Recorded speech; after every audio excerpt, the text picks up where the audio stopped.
Hello, everybody. Okay, so today we're talking about emotional eating during the holidays or just any other time of year. So I don't have my book in my reach, but for many of you who know, I wrote Cookie Dough in the Dark. So I had a 10 out of 10 when it came to emotional eating. Okay, so the first thing to really think about, sorry, I'm on a different screen today, is when it comes to emotional eating, like everything in life, there's a spectrum. Okay, so you have, I occasionally have a little nighttime eating. It's really not affecting anything I do. Okay, that's great, right? I had a 10 out of 10. I could not leave the house without snacks in my purse. I had to eat every 2 hours. I had blood sugar imbalance, which affects cravings, which affects moods, which makes you emotional. It's a vicious cycle. I ate after dinner. I ate when I was happy. I ate when I was sad. I ate when I was frustrated. And instead of allowing myself to feel feelings, because I didn't know how to feel feelings, because we really haven't been taught, at least I wasn't, is that, at work, I would have a drawer full of food. And when I felt frustrated, I would eat. When I felt stressed, I would eat. And it just became this, oh my God, such this hardwired habit that I was trying to control through dieting, through exercise, and really was not addressing the root cause. So that's why we're on here today.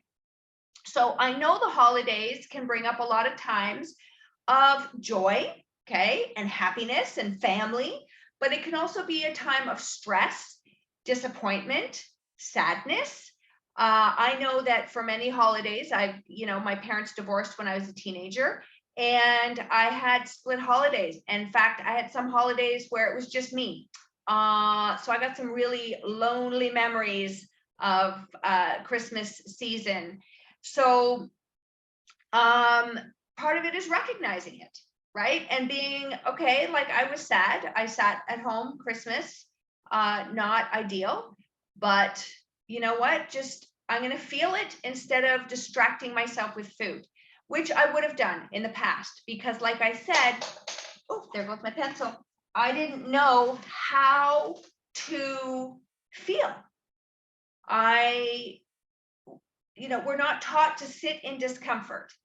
Okay, so some of your emotions can be discomfort, loneliness, sadness, anger, fear, resentment, judgment. So just kind of, I'm opening up a can of worms here just to explore those. Okay, then you can eat for joy. Like I said, you can be at a social occasion and it's very happy. And there's food around and you don't really know what to do. So you eat, right? Or maybe not. Again, you have to decide where you are on the spectrum. And I know this is going to sound crazy. I brought this up yesterday in our Vibrant Living coaching calls, is that I have a lot of social anxiety, which I didn't even really understand. But when I'm around, I'm just going to mute everybody here. When I'm around social situations, I get anxious and I didn't know how to process that anxiousness. And so I ate it and I ate a lot of it. And I'm a drinker. I drank more in my teens, my 20s, into my 30s. I still drink, but if I'm going to emotionally soothe myself, it's more likely with food. But a lot of people in the membership soothe themselves with wine. Okay. So again, what I want you to understand is we're all different. And I'm going to just talk and tell you some things and give you a really practical exercise of what to do.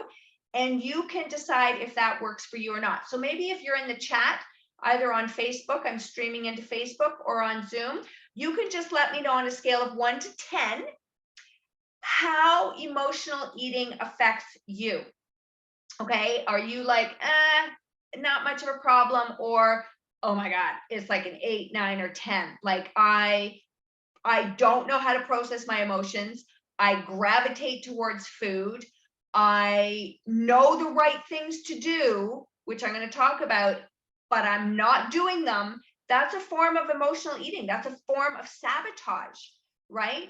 Eating after dinner is, and you're not hungry, there's an emotional component to that, because if you're not hungry, you won't eat. So if you are eating when you're not hungry, and let me just back up the bus here, a lot of people don't even know what hunger is. Hunger is not your stomach growling. Hunger, like true hunger, and you can look up Joel Fuhrman, he talks about this, Dr. Joel Fuhrman. Hunger is a gnawing sensation in your throat. Okay, it's like the saliva starts to increase. It's not hangry, that's a blood sugar problem. It's not stomach growling, that's just things happening with your digestion. But we've really lost touch with what hunger feels like and what fullness feels like. And these are things that we talk about in my Vibrant Living membership. And hunger and fullness are leptin and, well, actually it's the other way around, ghrelin and leptin hormones that are affected by our lifestyle. So you can see how you can't just go on a diet and hope everything's going to be okay. It doesn't work. Trust me. If it did, I would be all over telling you it does. And maybe short term you get a goal, but long term it doesn't work. Okay, so if you could put in the chat, I'll check here to see if anybody's done anything. If you're on a scale of 1 to 10, that would be super helpful. And you know what? No, I'll check Facebook afterwards. That's too much commotion for me. Okay, see, learning stress boundaries. Okay, so the next thing after you decide what you are on the stress level is do you want to do something about it? Okay, there was a time in my life where, and I talk about this in my book, Cookie Dough in the Dark, where I had tried to do a lot of things. And listen, I was not focused on emotional eating. I was focused on my weight, which is what most people do. And that's okay, because, you know, I'll admit I'm vain. I'm still vain, and I like to look good. So I am driven by, like, a lot of my habits are driven by looking good. But I've also added in the component of I need to be healthy. I was not healthy for a very long time, and it sucks. Bluntly, it sucks not to be healthy. So health is a huge driver for me. And here's one little caveat, like one little thing that I'm thinking of is that when we overeat, okay, we affect our insulin levels. Our insulin, so here's the vanity part, holds on to fat in the body. And then here's the health part, is when you have reduced insulin levels, you increase your chance of diabetes, which can increase diabetes 3, which is Alzheimer's. So in the back of my head, I always have the vanity side of it and the health side of it. And I know that following a stressful diet messes with your cortisol, which increases your body's resistance to let go of fat. So it is a balanced look that you have to have at this. So I didn't tell you all of this so it's confusing. I told you all of this because your body is not as simple as calories in, calories out. Okay, there's calories in context, and there's your hormones in play, and then you have your emotional aspect, and that's what we're going to focus on today. So if you are eating when you are not physically feeling the signs of hunger, okay, which most of us are eating way too much food. Now, there are some undereaters. There's definitely people that are under eating. So that's another category, and that's putting stress on your body. Then there's a lot of us that are overeating, okay, which is putting stress on our body. And we can undereat and overeat for emotional reasons.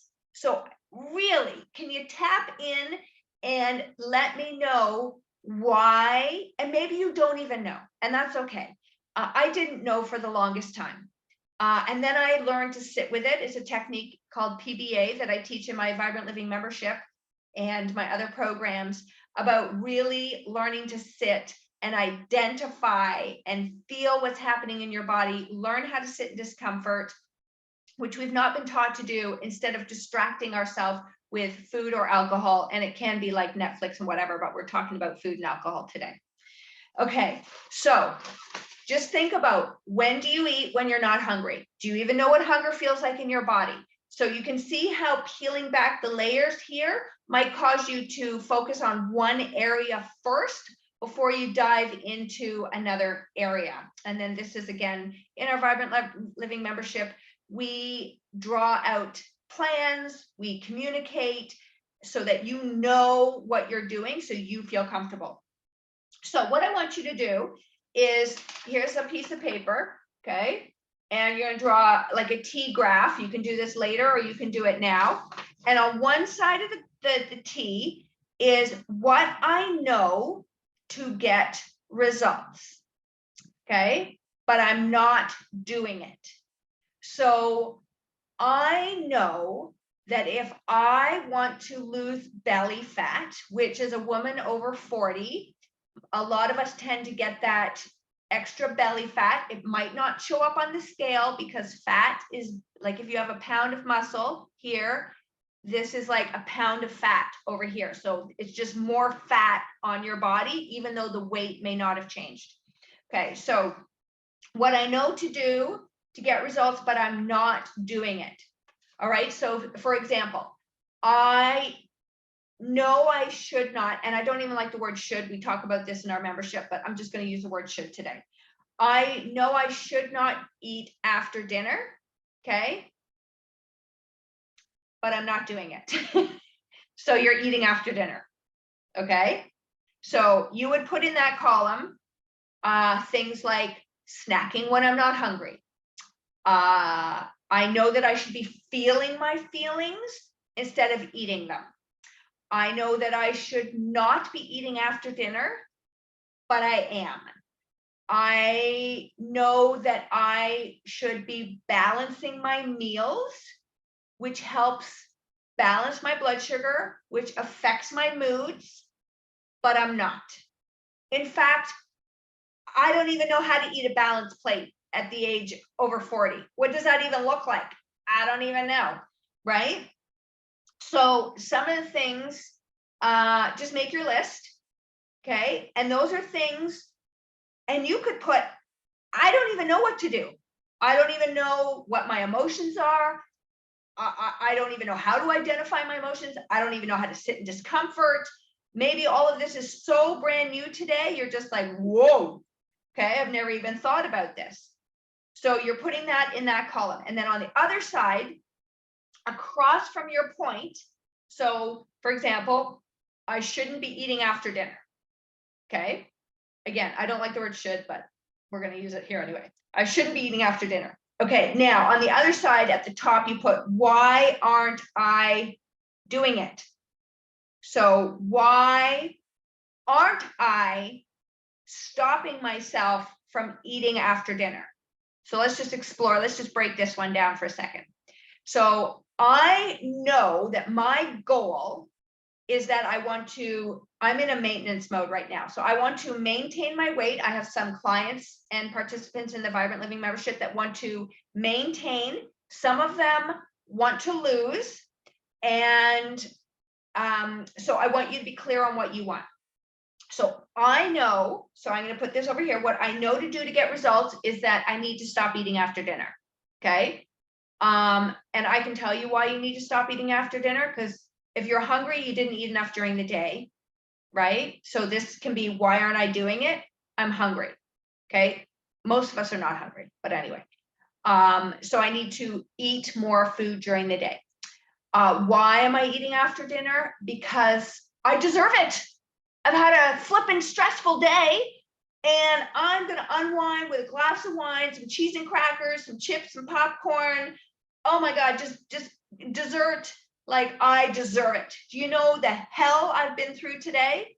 Okay, so identify that. Why aren't I doing it? Because it's a habit. And I've been doing it for so long, it's so automatic. I turn the TV on and I'm eating popcorn and I don't even know how that happened. Okay, So it's become such an ingrained habit, which I have many of, and I've let go of many of, but you don't even realize it because, as I mentioned yesterday in our call, our brain works on automaticity. Our brain likes automatic things. Okay. It just goes. You don't have to think about it. You don't have to think about tying your shoes. You don't even have to think about how to drive to work. You're on autopilot 85 roughly % of your day. You don't have to think. So it just happens. You turn the TV on and you're eating. Okay. You have dinner and you have a glass of wine with it.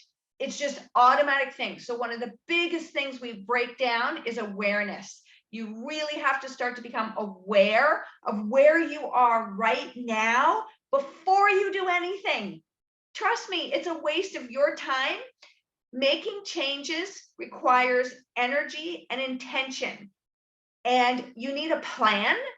And if you don't have a plan and you don't know where you are, all you're doing is just reaching for shiny stars all the time. I'll go over here. I'll try this diet. I'll do this. I'll do this. It's so confusing. It's so exhausting. Okay. And then we just give up. And we don't do that in our membership. Okay. We're on the path. Okay. It can go a little like this sometimes, but it doesn't go like this. All right. So on one side, what I know to do to get the results I want, but I'm not doing it. So I'm going to list all these things down here.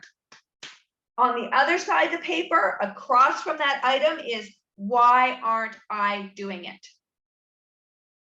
Okay.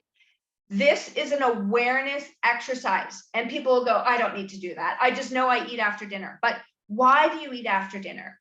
And if you don't get to the root cause of why you're eating after dinner, you're not going to fix the problem long term. You're just going to keep throwing short-term solutions at it. Okay. So I hope that makes sense. To give you some clarity, as we go into, this 5 weeks of, potential overeating and over drinking. So for example, one of the things on your list could be, I know what to do to, lose or maintain my weight. That I'm not doing is that when I'm around social functions, I eat too much and drink too much. Okay, so I know that. Okay, why am I choosing to do those things? So I talked about, I have social anxiety. I didn't know how to calm myself beforehand. I also was like, free for all. I'm at a party. I'm going to eat everything I want to. And that was my thought. And again, these are things we talk about in the membership. Thoughts produce feelings, produce actions, produce results. So we have to back up the bus. We need to get into the head. We need to become aware of our thoughts. We need to be aware of our habits. From there, we have a plan. When you have a plan, you know what to do. You don't do it all at once because that doesn't work. You pick one thing and you work on that one thing to get you closer to where you want to go. And when that one thing becomes very habitual and it's easier, then you can add something else. Okay. So I'm going to leave it at that today. I'm going to leave short and sweet. I have given you so much stuff to think about, to be aware of. I've given you a very practical exercise that you can do. And if you are feeling scattered or lost, confused, you don't know what I'm talking about, but you really want to lose the belly fat or get in touch with your emotions so that you can stop eating out of control, then I highly recommend joining the Vibrant Living membership, because we have a weekly coaching call, mostly every week. Sometimes because of holidays, we miss a week, but we have weekly coaching calls where you and I and the group, and I just got a beautiful text this morning saying, from a new member who's been in there about 4 months, how amazing the group coaching calls are, because she doesn't feel alone. She gets guidance and support. And the camaraderie within the group is just uplifting. And she had tried a lot of times to do this on her own, but just feels like now she is feeling more calm and settled and has direction. So this is powerful stuff, because you're going to waste a lot of energy, like I said, trying to piece it all together. And if you want to do that, that's fine. But if you want a clear path, then I highly recommend the Vibrant Living membership. We do a coaching call every Monday. And I also have like a willpower series, how to recreate your brain, like how to change your habits, with all things that I can guarantee aren't front and center in your mind right now. So if that's of interest to you, just reach out to me. You can set up a time to chat. We can chat on the phone. We can chat on Zoom. I think chatting is the best. Or you can just dive right in and join us and see what it's like. It's a monthly membership. You can come and go. There's the link. I can send it to you if you need it. Okay. So that is that, my friends. Enjoy your chart. I'd love to hear what you come up with. Thank you for being on here today, and I will catch you in the next Lunch and Learn. Bye.